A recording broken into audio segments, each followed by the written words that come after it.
Alright, today we're going to talk about two RC trucks that are very popular on the market right now as far as 124 scales. The Axial SCX24, this is the deadbolt model, and the Kyosho Mini Z 4x4, the Toyota Hilux model. Forerunner, Hilux, depends on where you're from or what they call it. I believe this is a Forerunner badge on the back. Two very similar 24 scale crawlers. Obviously the Axial deadbolt is kind of a old Bronco style, maybe is what I would call it. Bronco body inspired anyways. The cool thing about the Kyosho Mini Z 4x4 is the scale look it has. This thing has an awesome hard body, tons of detail. So you can get the little toe loops that you can move around or use. Very cool, very fun little truck to use. This one is completely stock. It's got a pretty bouncy body. Center of gravity is fairly high compared to the Axial, so it is prone to rollovers. I'm going to test both of these on my course. Got a little mini course over there. It's got a couple different obstacles, a couple hills, a couple hard turns. But for now, we'll talk about the trucks. I've had this one for a couple weeks now. It's a lot of fun. I really enjoy using it. It does run on 4 AAAs, unfortunately. I mean, I guess I could get AAA rechargeable batteries.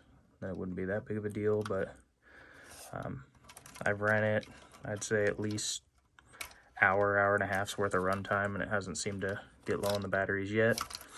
Nice soft squishy tires, tons of articulation, a lot of body flex. It's really fun to use, especially for a stock vehicle. A lot of the things I've seen on YouTube is modifications to the crawlers. It makes them a lot more capable. We'll discuss the deadbolt, for example. So when I got this about a month and a half ago, totally stock, a ton of fun to use.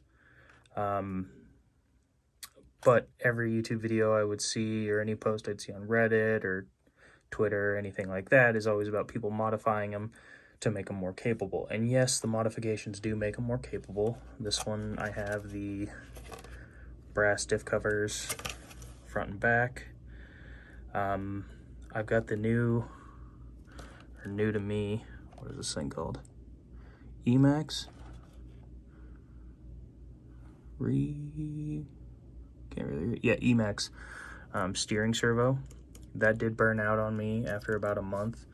I think a lot of what it was is the added weight and the added strain of all the upgrades burnt it out a little quicker than normally would. I have replaced the motor. This is another stock one, for example. Let's take these pins out so we can get a better look. I replaced it with another stock motor that burnt out as well. I think the upgrades had a lot to do with how quickly it had burnt out. It got a little crunchy. It would kind of stall as I played with it, and then like the next day when I went to run it, it would run for about 2-3 minutes, and then it would stop completely and I would get no response. I still had steering, but no motor movement whatsoever, and that's how I found out it was the motor. Found one on eBay, not too bad. As far as upgrades go, like I said, the brass diff covers, brass knuckles, aluminum steering bars, I guess you would call them, steering linkages in the front, hot racing shocks. I do have a set of the double barrel kinetic shocks that give you quite a bit more travel range. I really like articulation, especially when it's crawling slowly. It's a lot of fun to see the suspension flex and move and bend. But I found that with those, at least on the Axial, it made it very capable, but it also made it very unstable and tipsy. Yes, it can articulate on fairly flat ground surfaces around rocks. It does a lot of cool bending and moving. Unfortunately, when I would try and crawl sorry about that, video cut out. Like I was saying about the double barrel shocks, whenever I would try and climb anything with even like a slight incline, the shocks would max out in distance, and as it went up, they would expand or extend because there wasn't much pressure, tipping the body past its tipping point and then eventually flipping it over. So they're not great for stability when you're doing any sort of incline, but if you're on flat surfaces, just crawling on a rough surface or an uneven surface, they're very awesome. The challenge of having less articulation is also kind of fun when you're crawling, so that's why I stick with the stock, I guess not stock, but the hot racing version of the stock suspension that comes on this. I've also got the four-wheel drive, RC four-wheel drive steel beadlock wheels. I had the wheel weight inserts with the stock wheels. They're about the same weight. These stock wheels and tires weigh about the same as the stock wheels and tires with the brass wheel inserts that replace the hex, the plastic hex with this brass one. The problem is these steel wheels, when you use those brass wheel inserts, the brass hex on the end of it didn't fit into this wheel very well. I'm sure I could have filed it down to make it fit, but that's a lot of unnecessary weight, I think.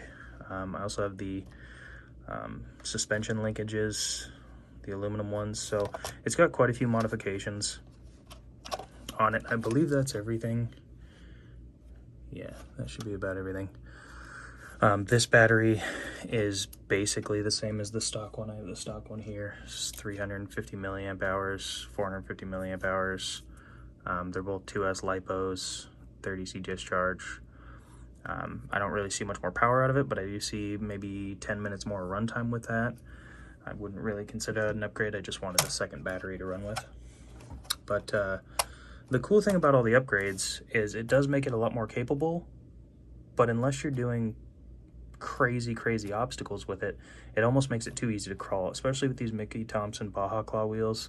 It's got really good grip. They're super soft, but when I run it on my course, it's gotten to the point where when it was stock it was hard, and now it'll crawl up pretty much anything. And I can give you an example of that real quick. Okay, so on my course, probably the steepest, or at least one of the hardest obstacles I decided to make, was this nice smooth incline here. It's hard to see on camera. It's actually fairly steep and it's concave. So as you get in there, it gets steeper and steeper and steeper. When it's at the end, it's borderline straight up and down. This truck could not do it when it was stock, but now with these tires and the lower center of gravity because of the weight, I can crawl right on up it.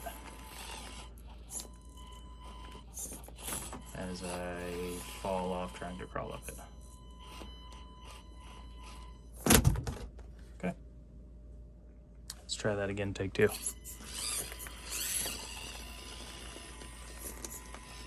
There we go.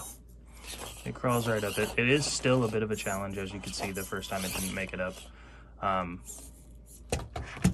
there's still things that it can't do, obviously, but when it was stock, there was basically no chance getting up this. It would take, 10, 15 tries just to make it up. And now with these wheels and these weights, it's about a 50% chance, apparently. Let's see if I can get up there one more time. There we go. Crawls right up. So, it is cool that it can do it, especially when you mod the SCX24. Very capable, and considering the price difference between the two, the SCX24 is a lot for the money you're paying. I bought mine off, I bought it off eBay for $119 because they were out of stock on Amazon, but I think that's about what they go for on Amazon as well. Zoom in here a little bit and get you some more footage. And again, running it stock is a lot of fun. I know a lot of people get these and immediately want to do upgrades. I had already purchased upgrades before mine had even shipped here because I saw so many videos of people using them and how many cool things you could modify on them. But it's just, if I really want a challenge and I want to use the SCX24, the things I've got to do as far as obstacles need to be pretty insane, or I need to take some of these mods off. But that's the beauty of it. You buy all these mods, you find it's too easy, you can always take them back off pretty much as easy as you put them on.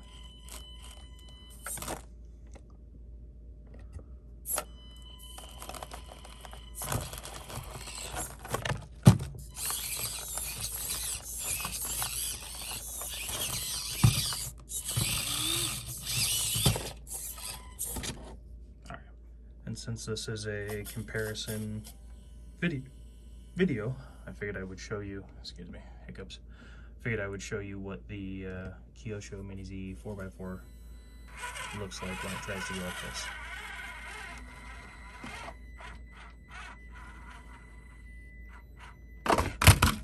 Doesn't get anywhere near the top, and I've spent a lot of time, that's the beauty of building your own mini course, is trying to challenge yourself to get up the obstacles you built. I spent a lot of time trying to get up this. No matter how slow or what angle I take, it's just not going to cut it with this one. It even has a hard time just getting up the stair steps. I should have shown you that with the SCX24, but it can do it. It takes a bit of work, a little bit of wheel speed, and a little bit of luck sometimes, I feel like. The SCX crawls right up it like it's nothing. Yeah. So when I designed this course, I designed it around the SCX24. I didn't have the Kyosho yet. And I'm kind of glad I did, because I built it to be challenging for my modified car. Now that I have this, it's very challenging, but that's what makes it a lot of fun. For the purposes of comparing the two, I'm going to go ahead and run a pretty simple course. I like to start right up here, work my way down the stair steps, trying not to flip over. I've got two offset boulders here, one here, one here. Challenge is to try and get over it without flipping. Let's pan this up a little so you can see what's going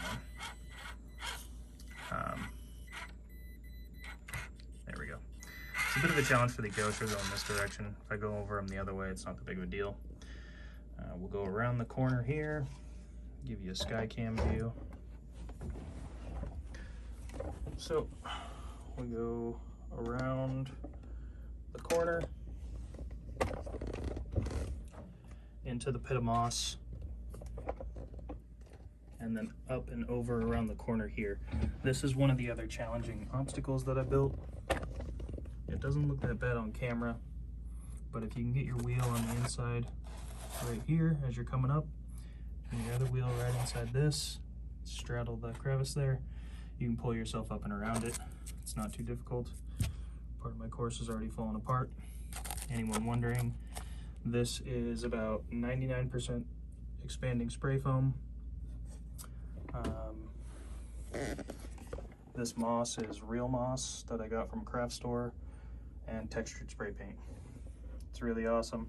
This started as just a giant mountain of foam, and then I took a knife and carved away at the edges to kind of form different obstacles.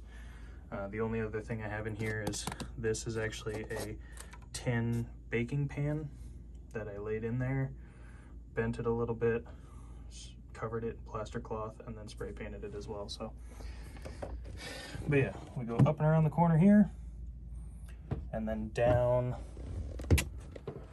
along this edge, this rock here. It's hard to see at this angle, but you can go down. This goes up, but it's not big enough for both tracks. Only one wheel can fit on there really. And then there's a pretty harsh drop off here, and then this cliff face that goes up and stair steps to two stairs. So this is hard to go over. It likes to flip things. Sometimes you got to come around and go up at an angle this way just to get up it.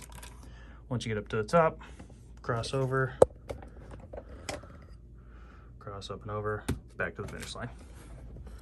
So now I guess it's just time to see which one tackles that course better. My bet is this will be a little bit easier to do it with, but again, that's expected with all the modifications. But I have done it with both of them before, and I actually prefer running this one. Not that it's a better RC by any means. They're both very fun to run in their own rights, but because it's more challenging with this one, it makes it a little more fun. If I know I can do it with this without any problems, then, you know, it's just not as fun to do. And also, yes, I have the Gravedigger body, for those of you that have seen Lyle from RC Adventure. All right, so I needed to add this in here real quick. As I was editing, I realized I messed up. It's Lyle from RC Athletes. You can see, I can't expand it, but there's this baby digger. I follow him on YouTube. Been subscribed for a while. This is my wife's account, so she's not subscribed, but I have been for a while. I also follow RC Sparks, a lot of his buddies. They do really cool videos, but I just wanted to make sure I corrected that. It's not RC Adventures, RC Athletes. I'm pretty sure there's a channel called RC Adventures that I've also watched before, but his baby digger that he's made is really awesome.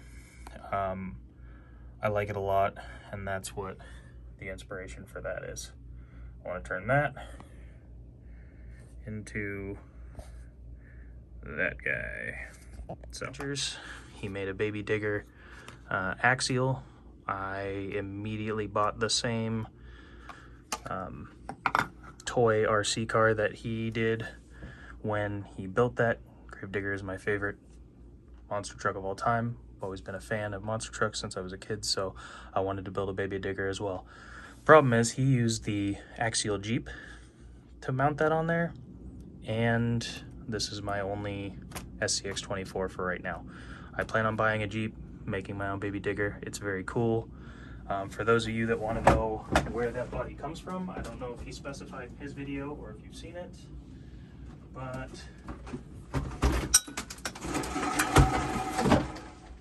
oh boy, avalanche of everything. This is the kids RC car he bought. I think it was $18 on Amazon. Super cheap. I don't know what I'm gonna actually do with this. Maybe let my cousin play with it when he comes over without a body.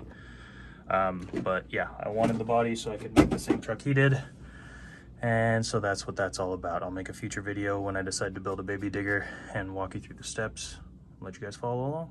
All right, King of the Mountain Challenge. I realize now that I was filming and my brain went into autopilot. I did no commentary. So I'm just gonna clip this in and edit it in right before I show you the footage of both of these running. I didn't talk. You can just hear the ESCs whine. I really enjoy that part of it, but I will show you the footage now of them, and you can see which one does better and which one you think you would want.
All right, closing thoughts.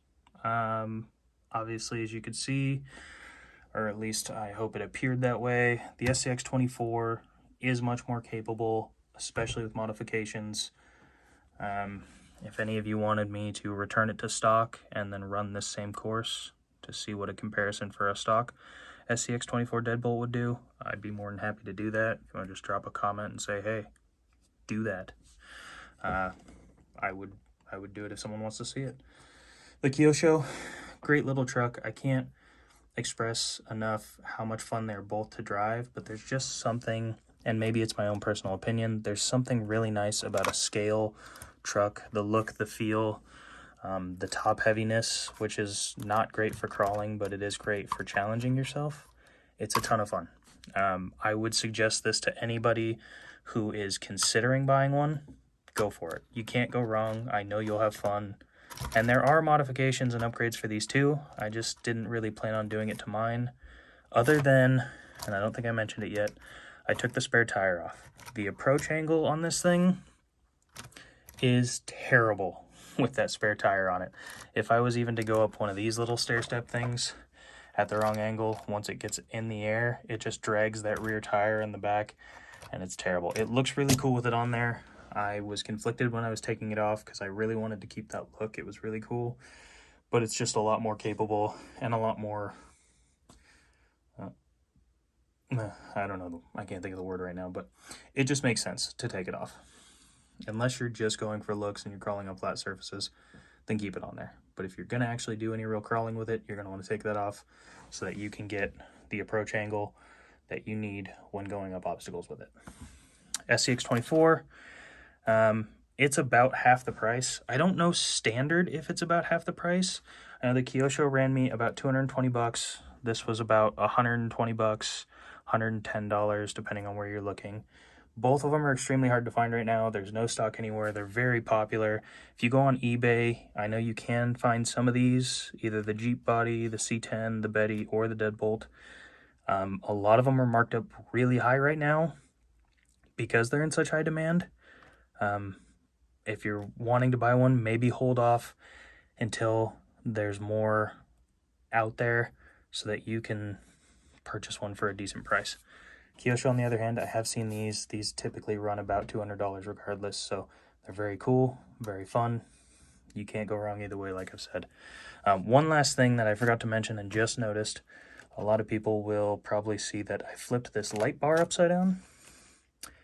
Granted, it does kind of give it a funny looking scale look because the driver is just looking into the back of the lights. There is a reason I did that. First off, I think from the profile side, it just looks better without that big light bar sticking up. And secondly, on my first course I ever made, this one, I built this wooden bridge here, and guess what fits perfectly under it with the light bar flipped, but doesn't fit at all with the light bar up. Always measure what you're doing when you're building obstacles, or at least hold your truck up to it so you know before you commit to sealing it down. So that's all I got for you guys today. I plan on making quite a few more videos. If you guys enjoy it, let me know. I like doing this. It's fun for me, and I've got plenty more builds I want to do for courses, more modifications, more SCX24s just in general when they become available. And like I said, when I decide to build my baby digger, I will take you along for the adventure. Thanks for watching, guys.